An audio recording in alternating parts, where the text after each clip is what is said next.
नमस्कार दोस्तों, मैं राजीव आप लोगों का स्वागत करता हूँ आपका अपना चैनल ज्ञान विज्ञान की दुनिया पे।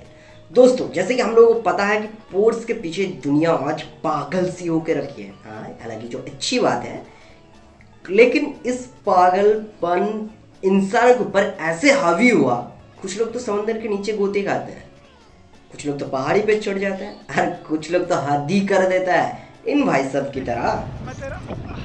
खैर, इन सब से परे जब इन भाई साहब को देखा मैंने तो मुझे एलन भाई का याद आया। अब एलन भाई 2014 में कुछ स्पेस से, मतलब लिटरली स्पेस से कूद गया और दुनिया का एक सबसे बड़ा वर्ल्ड रिकॉर्ड बना लिया। लेकिन दोस्तों, पता है आपको एलन भाई कितना ऊपर से कूदा था? कुछ 41 किलोमीटर ऊपर से कूदा था। और तो और ये 41 किलोमीटर का मतलब होता है आपका 42 बुर्ज खलीफा जितना। बिल्कुल सही समझा आपने। लेकिन गोचू, अबे यार दिखा एलन भाई का जो है तेरा वो टेकअप का। हाँ, गोचू दिखा रहे आप लोग को।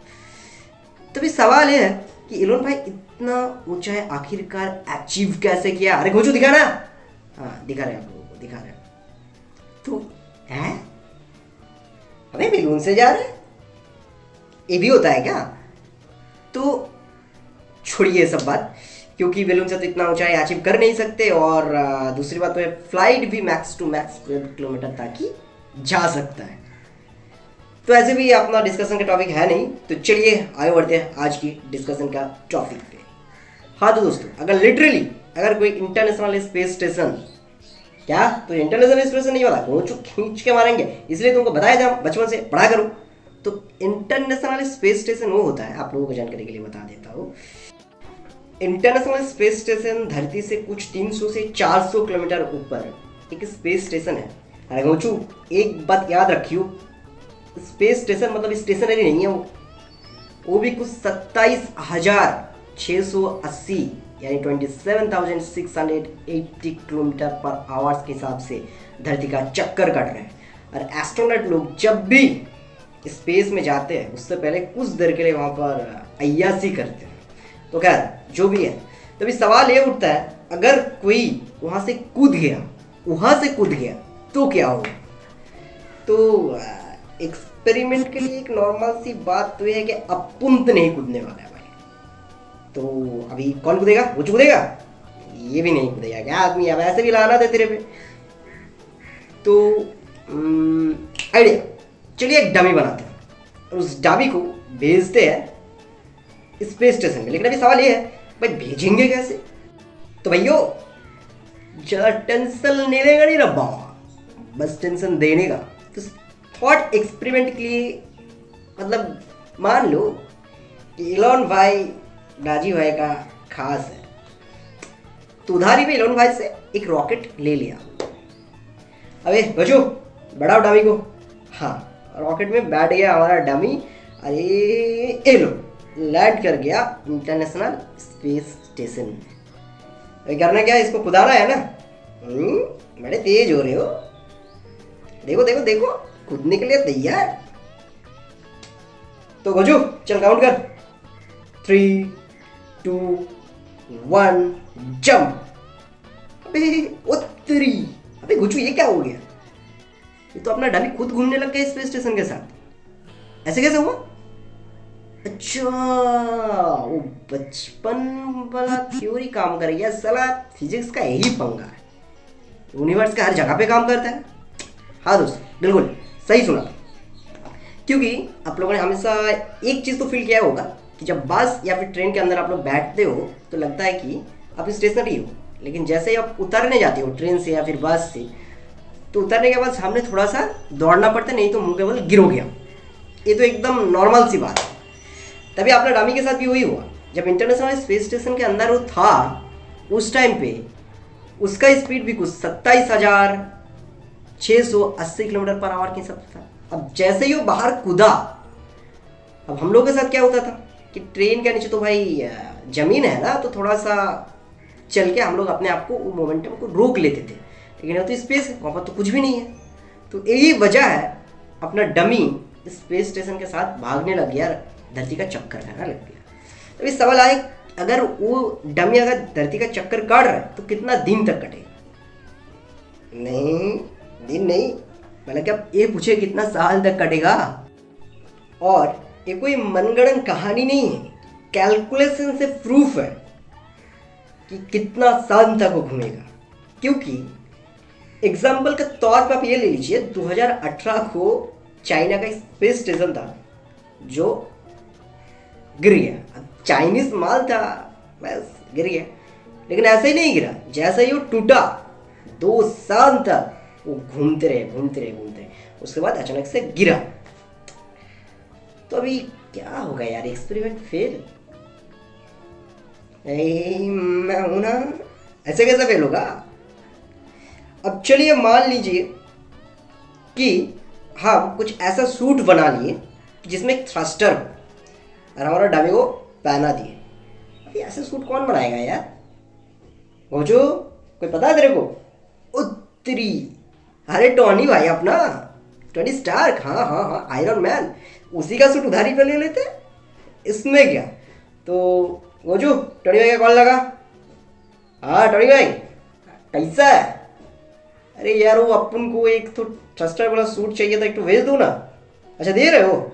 अच्छा हाँ ठीक है, थैंक यू टोनी भाई। टोनी भाई अपने को सूट दे दिया, अभी वो भी पहना गया अपना, वो जंप कर गया, डन। अभी क्या होगा?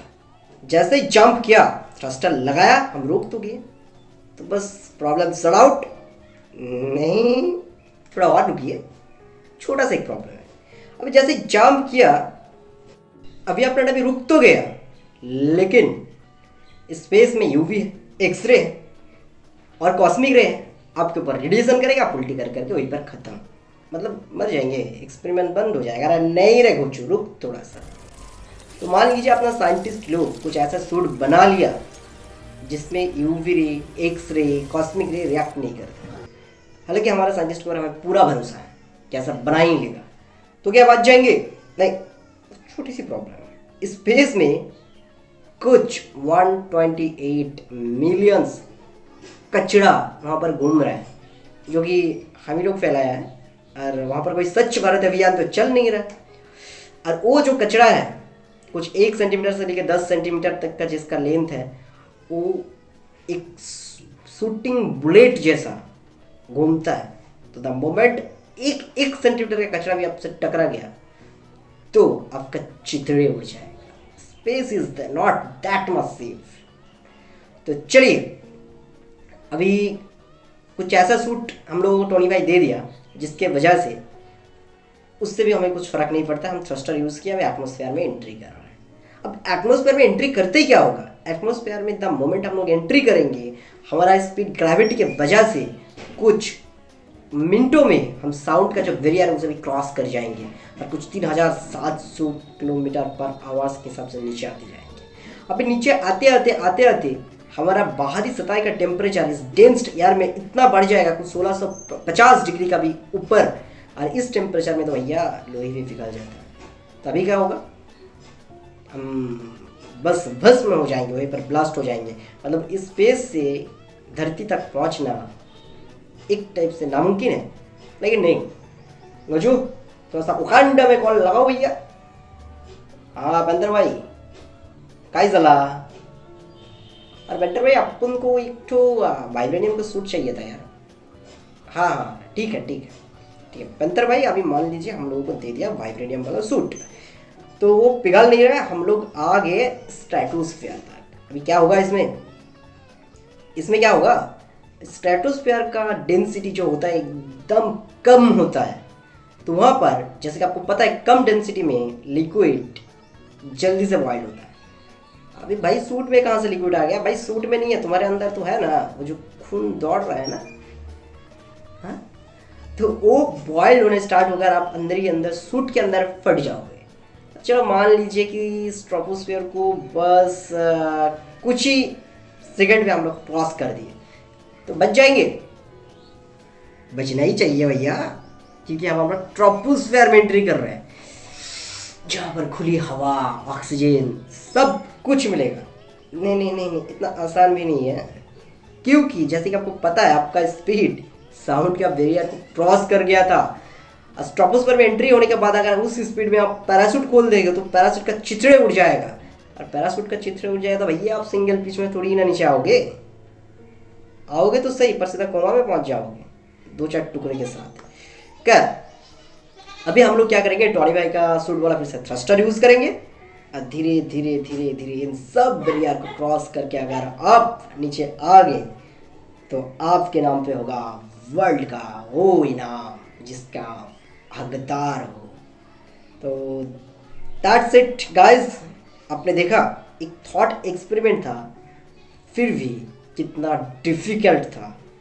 तो इन फ्यूचर अगर सच में अगर हम लोगों ने कुछ ऐसा टेक्नोलॉजी बना लिया जैसे कि हमारे पास सब कुछ अवेलेबल था, ऐसे अवेलेबल चीज़ें मिल गया, तो क्या हम लोग स्पेस स्टेशन से जंप कर सकते हैं? आप कमेंट बॉक्स में कमेंट कीजिए। और एज यूजुअल जैसे कि आपको पता ही है आपका अपना चैनल है भैया, तो थोड़ा सा टंग घंटा बजाइए, सब्सक्राइब कीजिए और शेयर करना तो बनता है यार, कम से कम घोचू के लिए कर ही दीजिए। और thank you for watching this video.